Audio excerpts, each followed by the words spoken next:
শান্তর ক্যাপ্টেন হওয়ার কোনো যোগ্যতাই নাই, ওর মনে হয় মানসিক সমস্যায় আছে। বাংলাদেশি ঢঙের ব্যাটিংয়ের নেতৃত্বে ছিলেন অধিনায়ক নাজমুল হোসেন শান্ত। ম্যাচের আগের দিন সংবাদ সম্মেলনে 2024 সালের নিজের ব্যাটিংয়ের কিছু ভুল তুলে ধরেছিলেন বাংলাদেশের অধিনায়ক। 30-40 রানের ইনিংসগুলোকে কিভাবে বড় করা যায় সেটি নিয়ে কাজ করেছেন বলে জানান নাজমুল। এত কিছু বলে বছরের প্রথম টেস্টে সেই একই ভুল।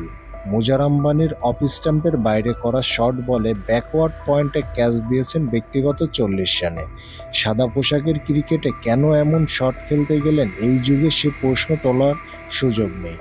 বরং অফ স্টাম্পের বাইরে থাকা বলটি কেন ফিল্ডারের হাতে গেল সেই প্রশ্ন নিজেকে করতেই পারেন নাজমুল হোসেন শান্ত। সঙ্গে আর কতদিন ভালো খেলতে খেলতে মনোযোগ হারিয়ে ফেলবেন, এভাবে উইকেট দিয়ে আসবেন, সেটিও হয়তোবা নিজেকে প্রশ্ন করতে পারেন।